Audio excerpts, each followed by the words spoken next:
Every video on my Saab 900 Turbo seems to be one step forward and two steps back, and today is yet another example of that.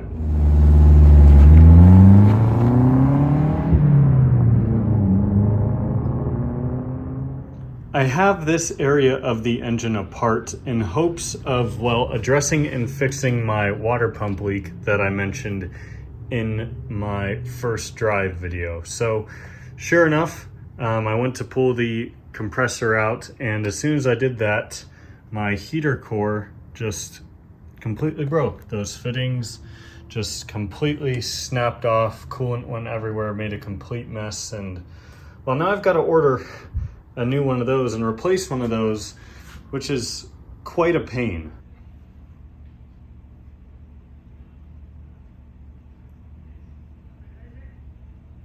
And there is at least the biggest piece of what broke. To remove the heater core, we have to unfortunately take quite a bit apart on the interior as well, and that includes this centerpiece right here and this lower dash pad. So I'm going to start by pulling out the equalizer. Next, I'll remove the ashtray as well as the little Torx on either side of the panel down here. 4 Torx right here. Up in here there's a 10mm bolt. Next, I will pop out this little piece right here. That will reveal 2 more little Torx.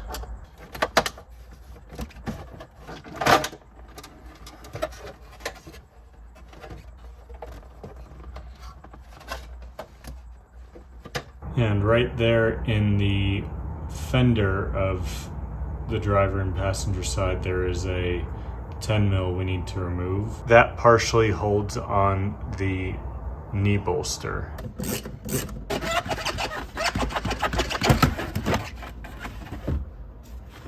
We're getting to the point where it gets dicey here in terms of being able to film and showing you what's going on. So here is our lower diffuser for the air, this big black piece. This is held on in a handful of spots.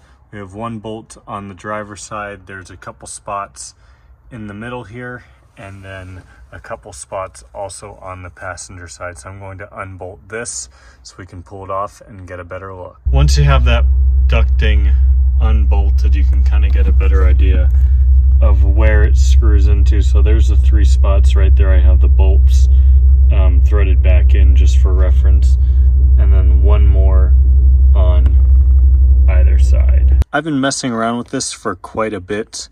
I popped out this little air duct right here. It just kind of pulls right out, similar to how this one did. And then there are 7 T25s. There's 2 up there. There's 2 right there. There's 1 right there on the bottom, on the other side on the bottom, and then another one right there. So 7 in total.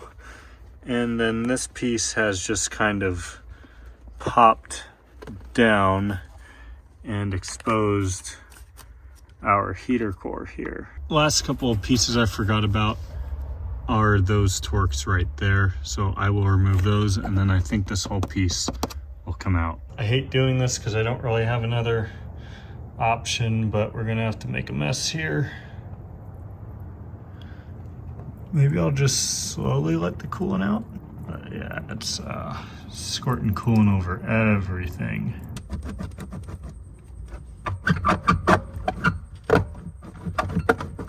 We're getting so close. Coolant is just pouring out right now. So after fighting this for quite a while, we did finally get it out. One thing to be wary of is that silver rod that's right in the top portion of that opening connects to the valve that we're removing, and I didn't realize that until it was the last thing connected. At that point, I wasn't able to push the heater core back in, in order to disconnect it. I tried what I could and eventually it just snapped. So outside of making a complete mess down here and spilling some coolant on my carpet, which I'm gonna take care of right now, I also have this problem right here to deal with. So I guess we'll have to see if the new valve came with that when it comes in. This is our new heater core. Thankfully, it does come with a new rod, so no worries there. Definitely was stressed for a minute having snapped this. But this should be super easy to remove from the actual heater core. This does also come with 2 new O-rings, which we will definitely need. So to remove this from the heater core, there are 4 Torx screws right there. And as you can see, this was actually starting to leak. So it's a good thing that this is getting replaced when it did, because there's definitely some dried up coolant that was leaking out of here one way or another.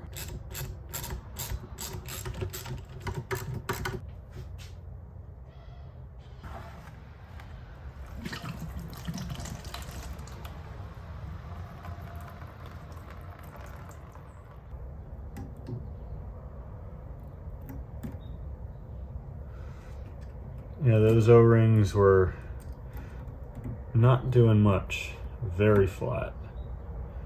I'm going to clean this all up and try and get all this old coolant off, and then we can install the new valve. New O-rings have been placed in here.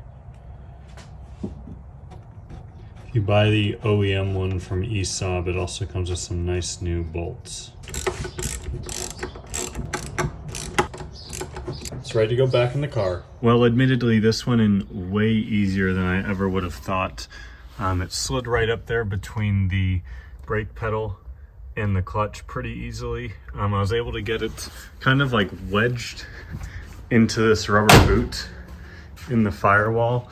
And then from there, I came up here to the firewall, kind of stuck my finger in both these holes and like pulled it through the rest of the way. And then went back under and pushed it up into place. Probably took me about 2 minutes, really not that bad. In order to get the heater core to stay in place, we do have to put this cover back on. So I think the plan is going to be put this cover back on, make sure the heater core is in place, reconnect the hoses, and then let the car run and confirm it doesn't leak before I put the rest of this mess back together.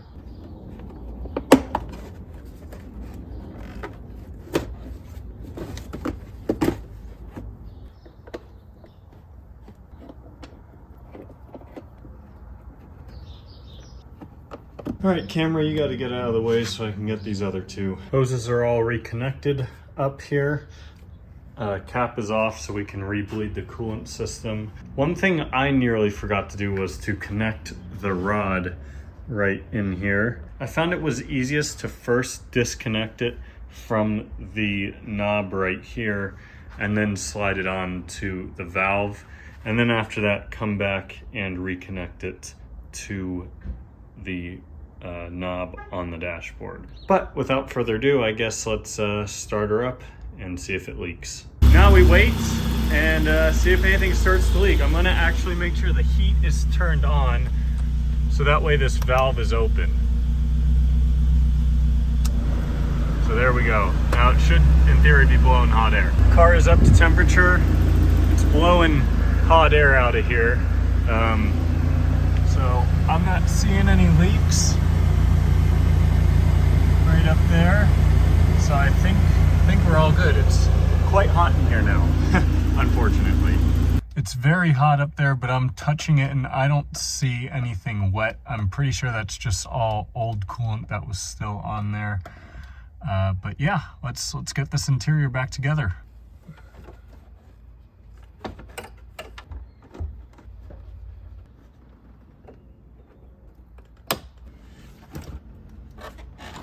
Putting this lower dash pad in, it's actually easier to do the outer 2 first. You can see I had a hammer in that corner and my light in this corner to prop that in place while I went and tightened it in the fender.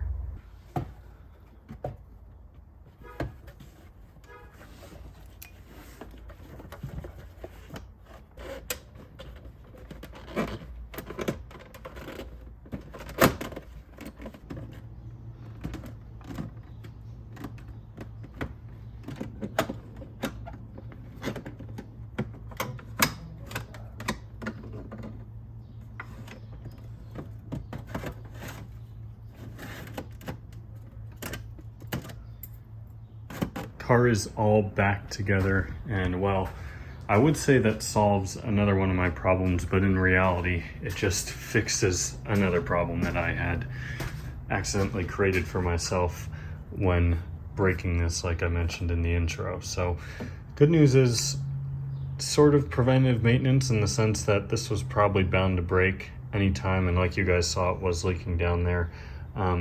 So we still got so many more issues to sort on this thing. I will show y'all one little thing I did while I was waiting for the heater valve to come in, and that was tucking this wiring harness. So I'll put a picture on the screen of what it looked like before, and this is what it looks like now. So all that mess that was sitting on top of the intake manifold is now running right under here. So that includes all of our injector stuff, that idle air control valve, the MAF, and a few other little connectors. I also went ahead and added some special electrical tape over all these connectors as well to get rid of the exposed wires and help clean that up. Thank you all so much for watching. If you enjoyed the video, give it a thumbs up. I'll see y'all next time.